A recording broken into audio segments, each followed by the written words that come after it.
नमस्कार, प्रणाम, आदाब, सत श्री अकाल, जय भीम, जोहार। आप देख रहे हैं पॉपुलर न्यूज फ्रंट और मैं हूं धर्मवीर धर्मा।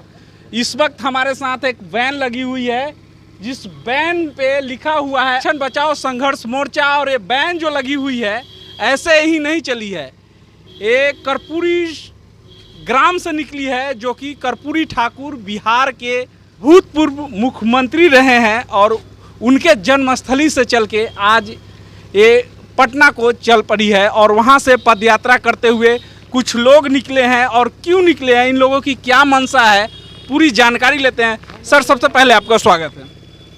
देखिए, हम लोगों का जो प्रस्तावित था 5 सूत्री मांग, उसके लिए अति पिछड़ा आरक्षण बचाओ संघर्ष मोर्चा के तत्वाधान में हम लोग कर्पूरी ग्राम समस्तीपुर से 2 अक्टूबर से निकले हैं और कई जगहों पर पड़ाव करते करते अभी हम लोग हाजीपुर वैशाली ज़िला के सुबही ग्राम में पहुँचे हैं और रात्रि विश्राम भी यहीं होगा। तो रास्ते में जो हम लोग कई हज़ारों लोगों से, महिलाओं से, बच्चे से, बुज़ुर्गों से मिलते हुए हम लोग आ रहे हैं और वहाँ पर 2-3 बातें सामने आ रही है। एक तो ये बातें आई कि रोहिणी कमीशन की आयोग की रिपोर्ट जो है अविलंब लागू की जाए। आखिर 32 वर्षों से ये अति पिछड़ा वर्ग के लोग उसका शिकार हो रहे हैं, भुक्तभोगी हैं। और दूसरी बात है कि जब जाति गणना हुई है उसमें बहुत सारे लोचा है, बहुत सारे घाल मेल का शिकायत लोगों के द्वारा हो रही है। तो फिर जाति जनगणना को हम लोग मांग करते हैं केंद्र सरकार से कि जब जाति गणना से लोग संतुष्ट नहीं है तो जिसका यह काम था वही आयोग जो है इसको जाति जनगणना, ऐसे सेंसस अभी अपेक्षित भी है, सेंसस होने का समय आ गया था, 3 साल विलम्ब भी बल्कि हो गया है। तो सेंसस अगर जब हो तो जाति जनगणना भी हो जाए ताकि दूध का दूध और पानी का पानी हो सके। और इसके पहले भी मैंने मांग किया है कि अगर जाति जनगणना में कहीं पर लोचा नहीं है तो राज्य सरकार को अभी भी चाहिए कि सभी जातियों को संतुष्ट करने के लिए प्रकाशित करे सूची और वार्ड वाइज इसको भेजे। और वार्ड वाइज में जो लोग इसके छुटे हुए लोग हैं या जो अधिक संख्या में जोड़े हुए लोग हैं उनकी जांच हो जाएगी। उस जांचोपरांत फिर से सूची प्रकाशित हो और वह सूची जो होगी वह दूध का दूध और पानी का पानी कर देगा। इसलिए इन सब मांगों का प्रति। और तीसरी बात, एक हम लोगों ने अपने यात्रा के क्रम में देखा, पद यात्रा के क्रम में, कि मुसलमान तबके का एक बहुत बड़ा वर्ग है अंसारी मोमिन का, और मुसलमान में मोमिन की संख्या सबसे अधिक है, यह सर्वविदित है। लेकिन आज उसको जनसंख्या को कम करके दिखाया गया है, तो इससे अंसारी बिरादरी में काफ़ी आक्रोश है। तो इन सभी बातों को ध्यान में रखते हुए सरकार को इस पर अमल करनी चाहिए, और नहीं तो यह असंतोष जो है और भारी बढ़ेगा। वैसे हम लोग का जो 5 सूत्री कार्यक्रम है उसमें तो मुख्य मांगे है तेली, तमोली और दांगी को मूल अति पिछड़ा की श्रेणी से बाहर करो। अति पिछड़ा के लिए जो आरक्षण है पंचायती राज और निकाय में, शहर निकाय में, नगर निकाय। ऐसा क्यों कह रहे हैं कि इनसे अति पिछड़ा से बाहर किया जाए? इन जातियों को को बाहर किया जाए का मतलब ये है कि ये 2015 में, लगभग आज से 8 वर्ष पहले, इन जातियों को शामिल किया गया।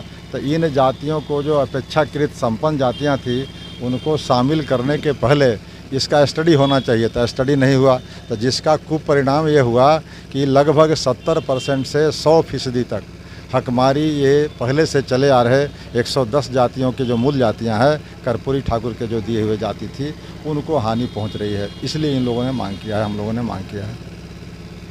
तो ये जो आप लोगों की कार्यक्रम है इसका समापन आप लोग पटना के मिलर हाई स्कूल में करने वाले हैं। उस दिन ऐसा क्या खास करने वाले हैं जिसके वजह से वहाँ लोग आए?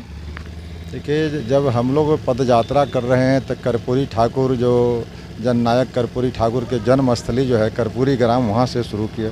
वहाँ से शुरू करने का मतलब हुआ कि कर्पूरी ठाकुर अति पिछड़ों के सबसे बड़े आइकॉन हैं और उन्हीं के मार्ग पर हम लोग चलते हुए 7 अक्टूबर को मिलर स्कूल मैदान में इसको समापन करेंगे। और समापन के अवसर पर एक भव्य समारोह होगा, उसमें लगभग लाखों की संख्या में लोग पूरे बिहार के हर ज़िले से लोग आएंगे और संकल्प लेंगे कि यह जो तेली तमोली को अगर नहीं निकाला गया तो हम लोग इससे भी बड़ा आंदोलन करने के लिए बाध्य होंगे। तो अभी आपने देखा अति पिछड़ा आरक्षण बचाओ संघर्ष मोर्चा के लोग हैं और ये लोग सिर्फ बात कर रहे हैं कि इनकी जो हकमारी हो रही है, कई जातियाँ ऐसी है जो कि संपन्न है लेकिन वो अति पिछड़ा के श्रेणी में आते हैं। और उस जनसंख्या आंकड़ों से असंतुष्ट है और इस पे भी इस अपनी जो सभा करने वाले हैं 7 अक्टूबर को, उसमें इस पर चर्चाएं करेंगे। सर, आप अपना परिचय एक बार दे दें। प्रोफेसर रामबली सिंह चंद्रवंशी, अभी राजद से मैं MLC हूँ और अति पिछड़ा आरक्षण बचाओ संघर्ष मोर्चा के संयोजक।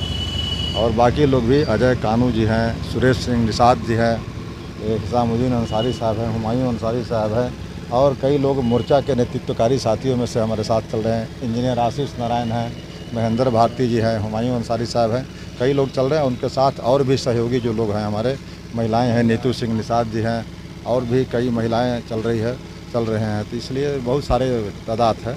हम लोग वहाँ 1,500 की संख्या में शुरू किए थे और उसी में लोग घटते बढ़ते आते जाते लोग रह रहे हैं। तो जिस तरीके से लोग आपसे जुड़ रहे हैं और लगातार कभी संख्या बढ़ती है कभी घटती है, तो इनसे आपका हौसला टूटता नहीं है कि हम लोग घट गए? कि संख्या घटना बढ़ना इम्पोर्टेंट नहीं है, इम्पोर्टेंट है ये कि हम लोग, नए लोग आते हैं, पुराने लोग अगल बगल के होते हैं वो चले जाते हैं। इसलिए यात्रा का क्रम जो है से लगातार चल रहा है। ऐसा नहीं हुआ कि कहीं इतना कम हो गया कि हमको चिंता करना पड़े। यह चिंता की बात नहीं है। लोगों में जितनी उत्साह है कि सब लोग इसको स्वागत करते हैं, सुनते हैं और चौपाल लगता है और चौपाल लगने के बाद लोग संकल्प दोहराते हैं, उसके बाद हम लोग आगे बढ़ते हैं। इसलिए यात्रा बहुत निर्बाध गति से चल रही है। चलिए, तो ये थे अति पिछड़ा आरक्षण बचाओ संघर्ष अपनी मांगों को लेकर के पद यात्रा में निकल चुके हैं और 7 अक्टूबर को मिलर हाई स्कूल में एक बड़ा कार्यक्रम करने जा रहे हैं और हम वहां भी दिखाएंगे आपको कि ये लोग इस कार्यक्रम में क्या करेंगे। पूरी जानकारी के लिए आप बने रहे पॉपुलर न्यूज़ फ्रंट के साथ। तब तक लेते हैं विदा। जय हिंद, जय भारत।